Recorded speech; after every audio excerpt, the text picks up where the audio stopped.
So I wanted to give an update on my Subaru project because I usually only focus on the truck and the Mazda when it comes to tuning and stuff. So here she is. My poor baby. It's been down for a whole minute.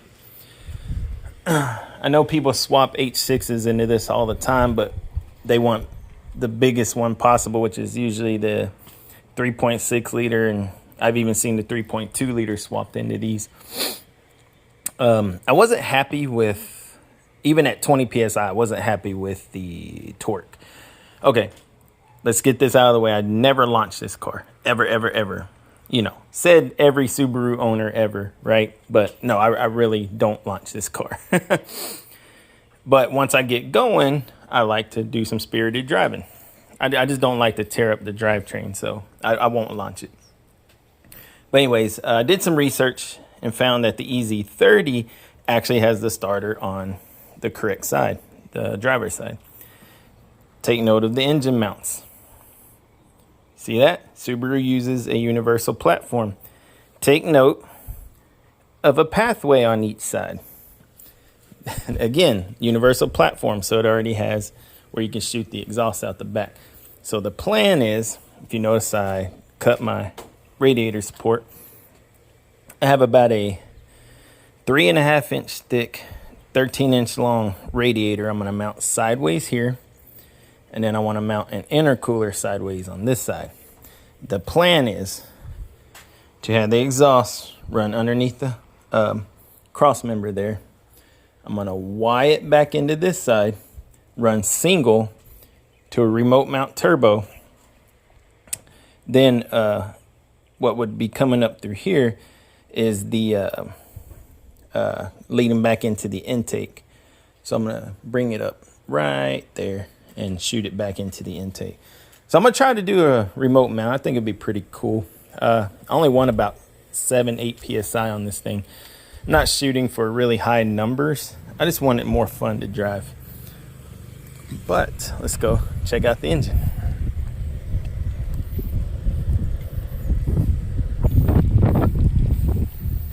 Again, this is a semi-budget build. The engine only ran me $1,100. I verified that it only has 33,000 miles on it. Rest in peace, Old Glory. Bad storm came, snapped our flagpole. I'll get you back up there, girl. Don't worry. Just hang out for now. It pains me to see you on the floor, but it is what it is. They're supposed to ship these engines dry. I put it on the engine stand, and about 3 days later, I came back in my shop, and yeah. Not too happy about that, but JDM Engines in Dallas did ship me a really nice engine. They didn't clean it and try to hide stuff. What you see is what you get, and it's a really low mileage engine. But anywho, once I get these two solenoids here in, because they broke them when they were strapping it to the pallet. Once I get these in, I have the clutch pressure plate and flywheel over there on the shelf. I'm going to slap those on real quick. Just going to use my lift to take it off here. And I'm going to use the lift to keep it up off the ground to where the oil pan is just touching there. I already have it set up ready to go. Just waiting for a couple parts to come in. Then I'm going to do the clutch pressure plate and flywheel. And then I'm going to throw it in the car. How about that? Here's my little fan. Little 8-inch fan for my radiator. And here it is. And I don't want to hear, oh, it's not going to be enough. Obviously, you don't know how shit works. The thing's like 3.5 inches thick.